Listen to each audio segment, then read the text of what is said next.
তোমাদের জয়েনিংগুলো হচ্ছিল গত ক্লাসে 9 অবধি নিয়ম হয়েছিল। আজকে 10, 11 এবং 12 তিনটে করে নিয়ম প্রত্যেক দিন ক্লাসে হচ্ছে। তা দেখো 10 নাম্বার যে নিয়মটা রয়েছে, জয়েনিং সিম্পল সেন্টেন্স কমপ্লেক্স কম্পাউন্ডের মধ্যে দিয়ে আমরা জয়েনিংগুলো করছি। তা 10 নাম্বারের নিয়মে কি বলা হয়েছে সেটা কিন্তু আমরা এবারে দেখব। ইনফিনিটিভ টু ব্যবহার করে কোনো সিম্পল সেন্টেন্সে দেখো যদি করতে, যেতে, খেতে, দৌড়াতে, হাঁটতে, কিনতে ইত্যাদি বোঝায় তাহলে টু ব্যবহার করতে হয়। কেমনভাবে হবে আমি বাক্যের সঙ্গে বুঝিয়ে দিচ্ছি। আসলে এখানটা খুব সহজ, যেটাকে আমরা অমিট্টু বলি সেই জিনিসটাই কিন্তু এখানে রয়েছে।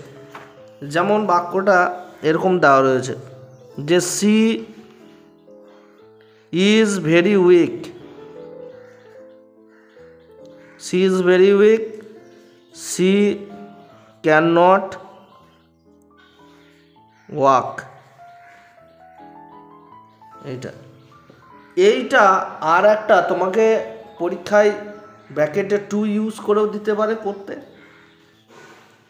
আবার বলতে পারে যে অমিট্টু, এটাও করতে পারে। এবারে দেখো এটা আমরা কিভাবে করব, একদম সহজে করব। এই যে ইজ ভেরি, এখানে কি রয়েছে ইজ অবধি ঠিক আছে, মানে সি ইজ পরেটাতেও আমরা এই অবধি লিখলাম সি ইজ। এবার দেখো ভেরি উইকের জায়গায় আমরা কি করব, প্রথমে যে আমরা দুটো টু লাগবে, প্রথমে একটা টু লাগবে, কিন্তু এইখানে যে টুটা লাগবে এটা কিন্তু টি ডবলও হবে। তাহলে যেই অবধি আছে সাবজেক্টের পর হেল্পিং ভার্ব এই অবধি ঠিক আছে, তাহলে সি ইজ অবধি লিখলাম। তা প্রথমে যে টুটা লাগবে সেটা টি ডবলও টু, তাহলে সি ইজ ভেরির জায়গায় টু লাগলো, টু উইক, উইক যেমন আছে উইক লিখবে। এইবারে এইখানে যেহেতু একবার সাবজেক্ট হয়েছে আর হবে না, এই ক্যান নট এই পর্যন্ত কিন্তু আর প্রয়োজন নাই আমাদের করা। তাহলে সি ইজ টু উইক, শুধুমাত্র এখানে যেটা আমাদের টু ইউজ করতে বলেছে, টু এখানে ইউজ করার পর ওয়াক আমরা কিন্তু লিখে দেবো, বাস এই অবধি হয়ে গেল উত্তর। তার মানে প্রথমে একবার টু বসবে, টি ডবলও বসবে, তারপরে কি হবে সি ক্যান নট যে জায়গাটা থাকবে এই জায়গাটা, এখানটা কিন্তু আর বসানোর প্রয়োজন নাই, এইটার পরিবর্তে আমরা কিন্তু টু বসাবো, নিয়ে শেষে যেটা থাকবে সেটা আমরা বসিয়ে দিলাম একদম সহজে। এইটাকেই কিন্তু অমিট্টু বলছি। আবার যদি তোমাদের এই রকম উত্তর পড়ে তোমাদের কিন্তু এরকম করে ভাঙতে হবে, যদি এইটা দেওয়া থাকে তাহলে তোমাদেরকে ঘুরিয়ে কিন্তু এটা ভাঙতে হবে, ভাঙাটাও শিখতে হবে। বেশ, যখন অমিট্টু আলাদা করে করাবো তখন এটি কিন্তু করাবো। এরপর আর একটা বাক্য দেখে নিই। আচ্ছা, এইটা আর একরকমভাবে করা রয়েছে, মানে দুটো উপায়ে করা রয়েছে। এটা আর একরকম এখানে যেটা করা রয়েছে দেখো কীরকম বলছে। যেমন সি ইজ ভেরি উইকের জায়গায় তুমি শো করলে, শো উইক, শুধুমাত্র এই যে এখানে ফুল স্টপ দিয়েছে এই দুটো বাক্যকে জয়েন করব দ্যাট দিয়ে, তাহলে she is so weak that she can not বা সি ক্যান নট ওয়াক। এইটাও একরকম হতে পারে, এইটাও একরকম হতে পারে, কিন্তু আমরা সাধারণত এইটাই শিখবো এখন, এইটা ওই টু লাগিয়ে। কেননা আমাকে কিন্তু এখানে কি বলেছে, ইনফিনিটিভ টু লাগাতে বলেছে, তাহলে টুই লাগাবো আমি, এই যে টুটা। 2 নম্বর বাক্য দেখো, হি হ্যাজ লার্জ ফ্যামিলি,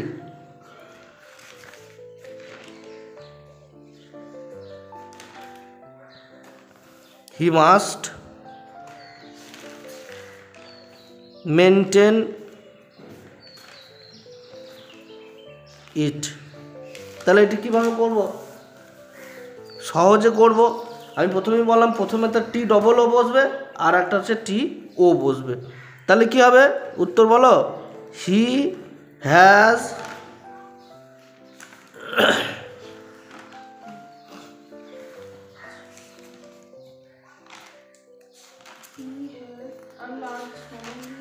না,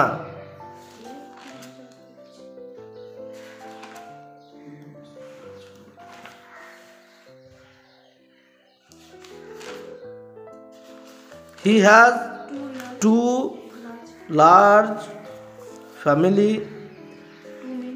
হ্যাঁ টু, এই হি মাস্ট হবে না এখানটা, তাহলে to maintain it, to maintain ইট, হ্যাঁ ওখানে টু নাই, এখানেও টু নাই, না এখানে করা যাবে না করা, কিন্তু আমরা এই সূত্র অনুযায়ী টু আমাকে বসাতেই হবে, উপায় নাই। তবে he has large family to maintain ইট এটা করা যায়, কিন্তু আমরা যেহেতু এখানে অমিট্রু হিসাবে করছি তাহলে আমাকে এখানে টু কিন্তু বসাতেই হবে, এইটাই একটা মেন ব্যাপার, আর কিছু নাই। হ্যাঁ হ্যাজ গো জি না এটা। বেশ, পরের নিয়মটা দেখি, কোনো সমস্যা থাকলে অবশ্যই কিন্তু জানিও। 2 নম্বরের যে নিয়মটা দেওয়া রয়েছে, অ্যাডজেক্টিভকে অ্যাডভার্বে পরিণত করে যদি কোনো সিম্পল সেন্টেন্সে অ্যাডজেক্টিভ থাকে এবং সেই অ্যাডজেক্টিভ যদি সাবজেক্ট সম্পর্কে বর্ণনা না দিয়ে অন্য কিছু প্রকাশ করে, তাহলে সেই অ্যাডজেক্টিভের ly যুক্ত করে অ্যাডভার্ব বানিয়ে দুটি সিম্পল সেন্টেন্সে পরিণত করা হয়। একদম সহজ। এই নিয়মটা আমরা কীরকম করে হবে দেখে নিই, দুটো আমি বাক্য লিখে নিই। He will come here, he will come here, মন দিয়ে শুনবে। It is sure, it is sure, এই একটা বাক্য। আর একটা বাক্য লিখবো আমরা, he failed, he failed, it was unfortunate.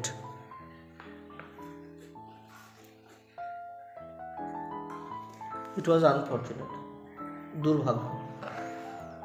তাহলে এটা করবো কি করে? একদম সহজ। এখানে মেন অ্যাডজেক্টিভকে আমরা কি করব? অ্যাডভার্ব করব। আমরা জানি যে যখনই বেশিরভাগ ক্ষেত্রে আমরা অ্যাডজেক্টিভ হোক ভার্ব হোক ওর সঙ্গে ly যুক্ত করে দিলে কি হয়ে যায়? অ্যাডভার্ব হয়ে যায়। কীরকম? যেমন আমরা ধরো স্লো, SLOW স্লো, তাহলে অ্যাডভার্ব কী করে করবো? ly যুক্ত করে দেবো। স্লোলি, SLOWLY স্লোলি, এটা অ্যাডভার্ব হয়ে গেল। শিওর, শিওরলি, হ্যাঁ এরকম। আনফর্চুনেট, আনফর্চুনেটলি, তাহলে এগুলো অ্যাডভার্ব হয়ে গেল। বুঝতে পেরেছ? সবগুলো হবে না কিন্তু ly, বুঝতে পারলে? যেমন ওয়েল, এটা নিজে অ্যাডভার্ব, ওয়েললি করো না, আবার ওয়েলটা অ্যাডভার্ব। তাহলে এই রকমভাবেই আমাদেরকে কিন্তু এই দুটোকেও লাগাতে হবে, এই আনফর্চুনেট এবং শিওর। যদি ওখানে ly লাগে তাহলে কিন্তু কাঠামোটাও একটু পাল্টাবে। যেমন কোনো ছেলে যদি মেয়ে সাজে তাহলে কাঠামো অনেক কিন্তু পরিবর্তন করতে হবে, কাঠামো পরিবর্তন করতে হবে, শাড়ি পরতে হবে, আরও কিছু যুক্ত করতে হবে, হ্যাঁ আরও অনেক জিনিস কিন্তু পরিবর্তন, লিপস্টিক মাখতে হবে, হ্যাঁ তারপর অনেক কাদা মাখতে হবে মুখে, নাহলে কিন্তু মেয়ে ছেলে মানাবে না। নাকের কানের পরতে হবে, নেই গো, চুল লাগাইতে হবে, হ্যাঁ চুল, চুল কানে কাটতে হবে। বেশ, তাহলে দেখো এইবার আমরা কি করব? এখানে বাক্যটা দেওয়া হচ্ছে হি ফেল্ড, এই বাক্যটা হচ্ছে he will come here, it is sure. তাহলে হি উইল কাম হিয়ার, সেখানে আসবে, ইট ইজ শিওর, এটা কিন্তু শিওর, একদম পুরোপুরিভাবে বলতে পারছি যে সেখানে আসবে। তাহলে সে এখানে শিওরলি আসবে, হ্যাঁ একবার নিশ্চিত। তাহলে কি করে করবো আমরা? হি উইল, এইটা বারবার করছি, হি উইল, এইটাকে নিয়ে চলে আসি, এইটাকে নিয়ে চলে আসি, শিওরলি, তারপরে কি হবে? যা আছে এইখানটা বসিয়ে দিই, কাম হিয়ার। তাহলে he will surely come here, এটা কিন্তু হয়ে গেল সংক্ষেপে। পরেরটাও একই হবে। তাহলে সে ফেল করবে আনফর্চুনেটলি, সেটা তাহলে সে আনফর্চুনেটলি ফেলড হয়েছে। তাহলে কি হবে, তাহলে কি করব, দেখো দুটো রকম করতে পারি, আনফর্চুনেটলি হি ফেলডও করতে পারি, আবার আমরা করতে পারি যে হি ফেলড আনফর্চুনেটলি, এটাও করতে পারি, অসুবিধা নেই। আনফর্চুনেটলি লাগিয়ে দিই তাহলে, যেহেতু এটাকে পরিবর্তন করছি সেজন্য TELY আনফর্চুনেটলি, এর সঙ্গে কি এটা অ্যাডভার্ব করে দিলাম আমি, LY যুক্ত করি, আনফর্চুনেটলি হি ফেলড, বাস কমপ্লিট। বেশ, এরপরে দেখো 12 যে নিয়মটা রয়েছে, 12 নম্বরের যেটা রয়েছে অনেকটা বড় রয়েছে, কিন্তু ইনস্পাইট অফ দিয়ে আমরা কিন্তু করব। এই যে বাক্যগুলো দেওয়া রয়েছে এখানে দেখো মেনলি কি বলছে, ইনস্পাইট অফ বা ডেসপাইট ব্যবহার করে হওয়া সত্ত্বেও বুঝালে দুটি সিম্পল সেন্টেন্সকে একটি সিম্পল সেন্টেন্সে পরিণত করতে ইনস্পাইট অফ ব্যবহার করা হয়। ইনস্পাইট অফ মানে হচ্ছে সত্ত্বেও, আমি সারাদিন পড়ার সত্ত্বেও পরীক্ষায় ফেল করলাম, এই যে সত্ত্বেও, তাহলে এটা ইংরাজি কী হবে, ইনস্পাইট অফ। আর এই ইনস্পাইট অফটা প্রথমেই বসবে, এই ইনস্পাইট অফটা বাক্যের প্রথমেই বসে ইংরাজির ক্ষেত্রে। এইগুলো ছোট ছোট জিনিস মনে রেখো, একটু প্র্যাকটিস করবে বাক্যগুলো, তাহলেই কিন্তু হয়ে যাবে। তাহলে এখানে দেখো ইনস্পাইট অফ ব্যবহার করা হয়, বাক্যটি সাবজেক্ট উঠে অবজেক্টিভ প্রোনাউন বসে।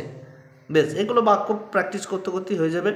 তবে মনে রাখবে বাক্যটি সাবজেক্টটা উঠে গিয়ে অবজেক্টিভ প্রোনাউন বসে, এটা আমি বলবো। যেমন তারপরে কি হয়, অ্যাম, ইজ, আর, ওয়াজ, ওয়্যারের পরিবর্তে কি হয়, বিং বসে, এবং হ্যাজ হ্যাভের পরিবর্তে কি বসবে, হ্যাভিং বসবে। এইটা কিন্তু মনে রাখবে। যেমন অ্যাম, ইজ, আর, ওয়াজ, ওয়্যার যদি থাকে তাহলে বিং বসবে, BEING, আর হ্যাভ হ্যাজ থাকলে হ্যাভিং বসবে। কেন, এটা হ্যাভ ভার্ব আর এটা বি ভার্ব, এটা হ্যাভ ভার্ব আর এটা হচ্ছে be verb. Am, is, are, was, ওয়্যারটা কি ভার্ব, বি ভার্ব, আর হ্যাজ হ্যাভটা কি ভার্ব, হ্যাভ ভার্ব। বুঝলে? হ্যাঁ, এইবারে বাক্যগুলো দেখি আর এখানে লিখি আর বোঝাই। দেখো প্রথমে 1 নম্বর, দুটো করে বোঝাবো, বাদ বাকি এখানে যেগুলো দেওয়া রয়েছে বাদগুলো প্র্যাকটিস করো, দেখবে সহজ। যদি বুঝতে না পারো, যারা ইউটিউবে দেখছো তারা কমেন্ট করে জানাবে, আর যারা সরাসরি এখানে রয়েছো তারা তো আমাকে জিজ্ঞেস করে নেবে, অসুবিধা নেই। যেমন দেখো প্রথমে, he is weak, he still works. আচ্ছা, এটা বাংলা মানে কি, হি ইজ উইক, সে মানে দুর্বল, অসুস্থ নয়, ইল মানে অসুস্থ, তাহলে সে দুর্বল। হি স্টিল ওয়ার্ক, হ্যাঁ সে কাজ করে চলেছে, এখনো পর্যন্ত কাজ করছে, সে দুর্বল হওয়ার, এই যে সত্ত্বেও, এই যে এখনই বললে তুমি যে সে দুর্বল হওয়ার সত্ত্বেও কাজ করে চলেছে, এই জন্যই এটা ইনস্পাইট অফটা লাগবে। আর ইনস্পাইট অফটা আমাদের কিন্তু প্রথমেই লাগবে। কিন্তু এখানে একটা জিনিস আমি তোমাদেরকে বললাম, অ্যাম, ইজ, আর, ওয়াজ, ওয়্যার থাকলে কি লাগে, বিইং, BEING, ভালো করে মনে রাখবে। আর হ্যাজ হ্যাভ থাকলে কি হয়, হ্যাভিং। এইটা এখানে আছে, দেখো তখন বলবে কি ব্যাপার, এখানে বিইং কোথা থেকে চলে এলো, কোথা থেকে চলে এলো, ইজ আছে তো। আমি এই জিনিসগুলোই বলছি, এইগুলোই বোঝো, কারণ এইগুলোই কিন্তু অসুস্থ হয়ে যাবে পরীক্ষায় প্রশ্ন পড়লে। পরীক্ষায় এই প্রশ্নগুলো পড়লে তখন তুমি অসুস্থ হয়ে যাবে, যে পড়া সত্ত্বেও পরীক্ষায় উত্তর লিখতে পারি নাই। হ্যাঁ বেশ, তাহলে হি ইজ উইক ধাপে ধাপে বুঝবো। তাহলে প্রথমে কি বললাম, in spite of, SPIT, in spite of. এইবার আমি কি বলেছিলাম, হ্যাঁ এখানে অবজেক্টটা হি আছে, হি আছে তো, সাবজেক্ট কি আছে, হি আছে। এবার আমি এইখানে সূত্রতে কি বলেছিলাম, যে বাক্যটি সাবজেক্ট উঠে গিয়ে অবজেক্টিভ প্রোনাউন হবে, কি হবে, প্রোনাউন। আচ্ছা, প্রোনাউনটা হিটাও তো প্রোনাউন, হিটাও তো কিন্তু প্রোনাউন, কিন্তু এইটা কি, এইটা যে সাবজেক্ট, এই সাবজেক্ট এবার অবজেক্ট হয়ে ওর প্রোনাউন হিসাবে হবে। তার মানে কি, যেমন সে, ভালো করে শুনবে, সে অসুস্থ তো বা সে দুর্বল, তখন কি হবে, সে দুর্বল নয়, তার দুর্বলতা, এই সে দুর্বলটা পরিবর্তন হয়ে কি হয়ে যাবে, তার দুর্বলতার সত্ত্বেও সে কাজ করেছে। সে দুর্বলটা ছিল তো, সে দুর্বলের জায়গায় বাংলাটা কি হয়ে গেল, তার দুর্বলতার সত্ত্বেও সে কাজ করেছে। এই যে এই সাবজেক্ট, এই অবজেক্ট যেটা থাকে, সাবজেক্ট যেটা থাকবে সেটা কি হয়ে গেল, অবজেক্টিভ, এই যে অবজেক্টিভ প্রোনাউন হয়ে গেল। তার মানে এই হিটা থাকবে না, হিজ হয়ে যাবে। কি হয়ে যাবে, হিজ। এইগুলো একটু ছোট ছোট জিনিস প্র্যাকটিস করতে করতে হয়ে যায়। বেশ, তাহলে ইনস্পাইট অফ হিজ, হ্যাঁ এইবার আমি বলেছিলাম অ্যামিজার থাকলে কি হবে, বিং, বিং উইক, এই যা আছে লিখে দাও, উইক, কমা দিতে পারো, he still work, he still works, বা স্টিলটা না লিখলেও হবে, হি ওয়ার্কস করলেও হবে। ঠিক আছে, পরেরটা দেখি, হি ওয়াজ ইল, বাক্যটাকে বুঝবে ফার্স্টে ভালো করে, he had could not come to school,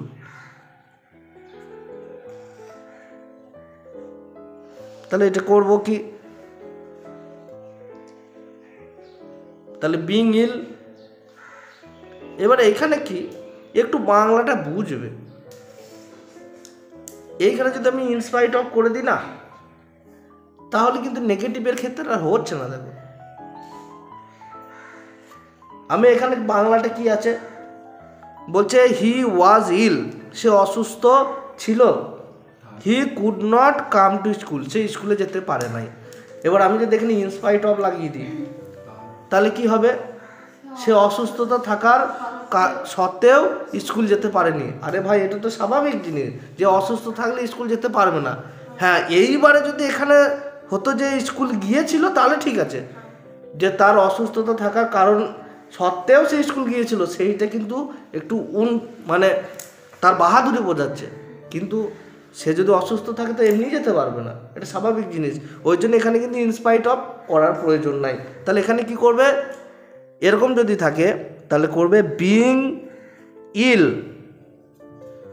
অসুস্থতার কারণে, অসুস্থতা হওয়ায়, অসুস্থ হওয়ায় সে যা যেতে পারে নাই, ওটা যা আছে লিখে দাও, he could not come to school, এইটুকু। এবারে যে সব জায়গায় ইনস্পাইট অফ হবেই তার কোনো মানে নাই, কিছু এখানে উদাহরণ দেওয়া রয়েছে। দেখো এখান থেকেই বলে দিই যে বিভিন্ন ধরনের উদাহরণ রয়েছে যেগুলো কিন্তু কি হবে, একটু আলাদা হবে, ইনস্পাইট অফ হবে না। যেমন একটা বাক্য রয়েছে, দেখো, he had no money, he had no money, তার কাছে কোনো পয়সা নেই বা টাকা নেই। He could not buy, BUY, buy the book, সে কি করতে পারে নাই, বই কিনতে পারেনি। তাহলে কি হবে, he had no money to buy the book. এখানে শুধুমাত্র কি করে দিলাম আমরা, এই জায়গাটা তুলে দিয়ে এখানে কিন্তু সেই আগেরটা মনে পড়ছে, হ্যাঁ হ্যাঁ, এই তার আগেরটা 10 নম্বরে যেটা করলাম, এই ইনফিনিটিভ টুটা, এই টুটা কিন্তু মাঝখানে আমরা যুক্ত করার জন্য লাগিয়ে দিলাম। বাস, এটা কমপ্লিট হয়ে গেল। এখানে শুধুমাত্র এইটাকে বাদ দিয়ে আমরা এই দুটো বাক্যের মাঝখানে টু লাগিয়ে দিলাম, বাক্যটা কমপ্লিট হয়ে গেল। টু লাগিয়েও কিন্তু বাক্যটা করা যায়। বেশ, এরপরে আর একটা বাক্য দেখি, তারপরে শেষ করব। এরপরে দেখো আর একটা বাক্য আমি দেখছি এখানে, যে the robber took out a knife, একটা ছুরি বার করলো। রবার মানে কি, ডাকাত। He wanted to frighten the old man, wanted হবে, এটা ওয়ান্টেড নয়। সে চেয়েছিল কি, ওই বৃদ্ধ লোকটিকে ভয় দেখাতে, ওই জন্য ছুরি বার করেছিল। এখানে দেখো, the robber took out a knife, যা আছে আছে, মাঝখানে দেখো এই দুটো বাক্যকে জয়েন করার জন্য মাঝখানে এই ফুল স্টপের জায়গায় টু লাগিয়েছে, টু ফ্রাইটেন, আর এই জায়গাটার দেয়নি। তাহলে to frighten the old man, এই টু লাগিয়েও দুটো বাক্যকে কি করা যায়, যুক্ত করা যায়। এটাও করতে পারো। এবারে সব জায়গায় যে ইনস্পাইট অফ লাগবে তা নয়। ইনস্পাইট অফটা চেষ্টা করবো কখন লাগাতে, যখন কোনো সত্ত্বে বোঝাবে যে আমার বইপত্র ছিল না তা সত্ত্বেও পরীক্ষায় আমি পাস করেছি, বুঝতে পেরেছ? এইখানে কিন্তু ইনস্পাইট অফ হবে। এরকম করে তোমরা এগুলো প্র্যাকটিস করো, এই অবধি করো। তারপরে 13 নম্বর নিয়মটা পরের দিন 13, 14, 15 পরের দিন আমরা ক্লাসে করব। আর যদি কোনো বুঝতে অসুবিধা হয় অবশ্যই যারা ইউটিউবে দেখছো তারা কিন্তু কমেন্ট করতে ভুলবে না। আর চ্যানেলে নতুন হলে চ্যানেলটিকে অবশ্যই সাবস্ক্রাইব করে রেখো। ভিডিওটি দেখার জন্য তোমাদের অসংখ্য ধন্যবাদ।